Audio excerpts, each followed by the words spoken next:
Hey guys, Kyle, the Death Knight of Anime here, bringing you my review for My Hero Academia, Chapter 886.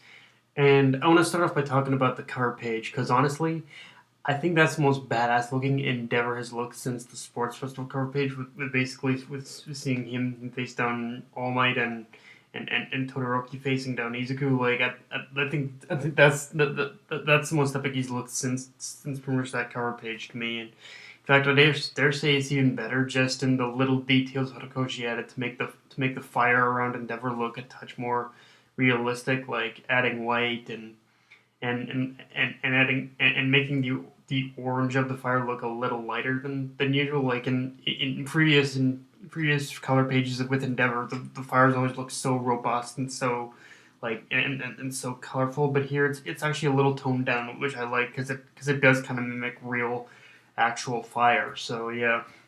And it's one of those things for me where I understand why Horikoshi doesn't get that detailed often with Endeavor, as it probably takes a lot of time. But yeah, it made me wish Endeavor's whole fiery look was pretty much looked a touch more detailed or realistic in certain places, or maybe I'm just or maybe I'm just venting from the, or maybe I'm just or maybe that's just me using the common misconception of the animes look at the fire. But yeah, sometimes I do wish the fire would look a touch more realistic on Endeavor. But it is what it is, and the cover page is just amazing anyway. And I'm sorry, I need to talk about the ridiculous nature of that villain's quirk, the one we see at the beginning of the chapter. I mean, I know it's comic relief, but the guy's quirk is called shame, and it's essentially the exhibitionist or nudist version of Sato's Sugar Rush quirk, and that is just on so many levels ridiculous that I wouldn't even know where to begin and say it must be really hard for heroes to take him seriously. It must be really hard for heroes to take him seriously. I mean, just think about it. Imagine heroes fighting this guy. He would, in order for him to properly put up a good fight, he would basically have to get stark nude in front of them.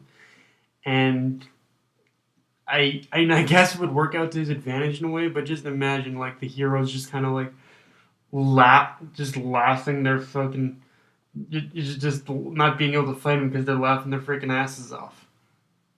Actually, the more I think about it, that is actually the more I think about it, as odd as it is, that is actually kind of an interesting strategy. Uh, okay, yeah, that's actually okay. Yeah, I just had a revelation there. That's actually a lot. That's actually a lot better way of fighting the villain fighting heroes than I thought it was. It's funny, but it would be in a certain way it might work for certain heroes if they have if they can if they can't help but laugh at him. I guess I don't know. Like I said, and and yeah, and I do gotta say it was a nice touch of having Hawk's feather as the censor bar on that scene. Like, yeah, just that whole scene with the nudist villain was just funny as hell. Like, I couldn't stop laughing my ass off at that. Um, so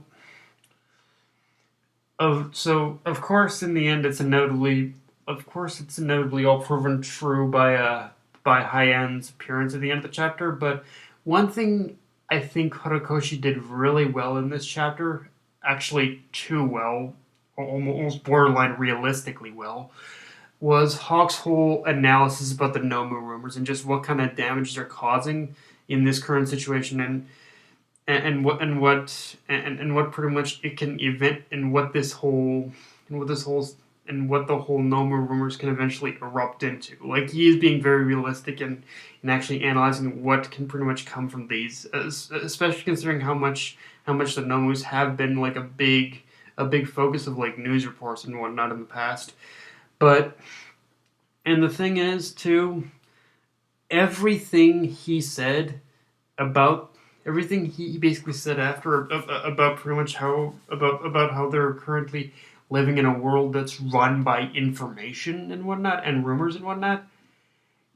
It basically applies to our current society as well, not just like a thing that's there for the plot. Like, if you think about it, nowadays we've become dependent on every rumor, scandal, or bit of online information to the point where now, or on information on the internet, whether true or false, that comes our way, whether that comes our way, and especially when it comes to politics. I'm not going to get into any more than that, but I will say that, yeah, especially when it comes to politics, we definitely have become dependent on like every rumor, scandal, and bit of online information that comes our way for sure. Um, and it's and just to make it even more like closer to home, he goes on to mention that it basically says that when you think about it, it's one of those things where Huck and Hawks and it basically says that basically the more we give, the more attention we give it, and that we're basically, we as a society, we're the ones fueling this shit. Like the more attention we give it, then the more quick people are, others are to make a quick buck off it. So yeah, it's honestly one of those. Again, it's really one of those things that hits way too close to home. Just from how easily we can actually compare what Hawk is saying to our current world, our current society, our current attitude on information. So on information and news and whatnot. So yeah, it's become an all too real, like Hawk's whole thing has become an all too real cautionary tale about the dangers of having, honestly, a tribal mentality and the fear that can be birthed from it. But I think the one thing we can also take away from that whole speech as well is that, honestly, the solution to stopping such stuff is pretty simple. All you need to do is do a little bit of research and actually have an open mind to think about it. It's that simple. Like it's yeah, it's really insane.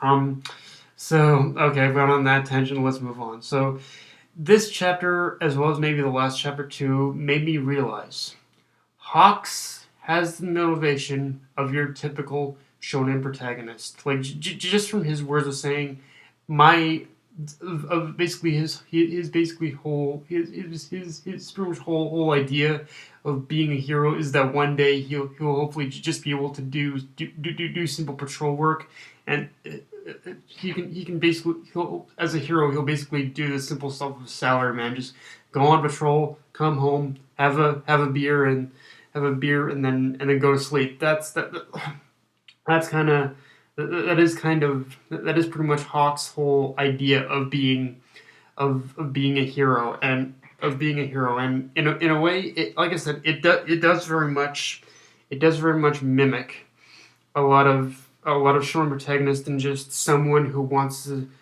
see the world free of all like major threatening conflict, so that no one will be constantly hurt or constantly caught in the crossfire of the battles between heroes and villains. But the thing is, that's a little easier said than done in this world, because it isn't heroes or villains necessarily that's the problem.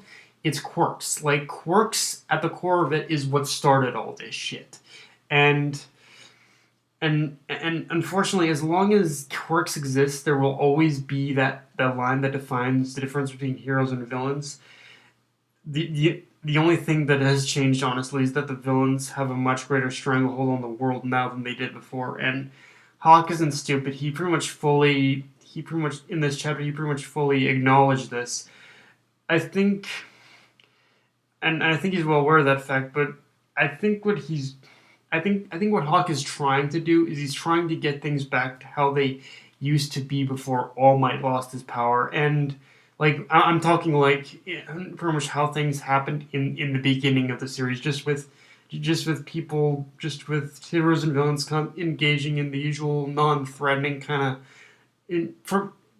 engaging the usual, for the most part, non-threatening kind of fights, but non-threatening kind of fights, like the usual kind of stuff you'd see in comic books, I guess. And and honestly, in its own weird fucking way, I know this is gonna sound even stranger, but in its own weird way, pretty much the way Hawk described how he wants to change things and how he wants things to be. In a weird way, this does put into perspective just how mundane and simple the life of a hero was in the very beginning of the story, pretty much before all the shit with all for one all for one all for one came into play and whatnot. Like, yeah, really, as it really kind of puts in perspective just how simple life was for a hero back then.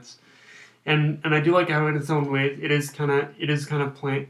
It's Hawk isn't saying I think he wants to abolish all crime, all like conflict, but he just wants things to return to how they used to be. I guess that's how I got it. Um,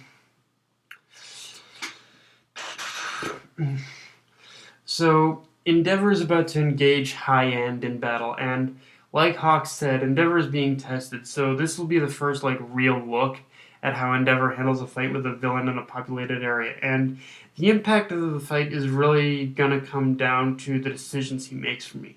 Endeavor, for the most part, has kind of always been the type of hurt person to focus more on fighting villains than worry about the bystanders. Like, I think he does try and keep the collateral damage. He always does try and keep the collateral damage to a minimum, but I don't think he's ever really cared about it all that much in all that much. So now the key focus is of this fight is for me anyways to whether or not Endeavor can strike a balance in this fight between stopping High End, fighting the villain, and protecting the citizens. Because obviously that's what Hawks wants to see. He wants to see Endeavor become basically the new All Might, someone who can both protect citizens and pretty much who can protect citizens and protect citizens no matter what and fight villains. So yeah, it should be in this. So yeah, this fight with High End is going to be an interesting test for sure. And yeah, I can't wait to see what Endeavor's gonna do. But yeah, guys, that's my review. If you enjoyed the video, like, comment, subscribe, follow me on Twitter and Facebook. Death Night of Anime, signing off. Later, guys.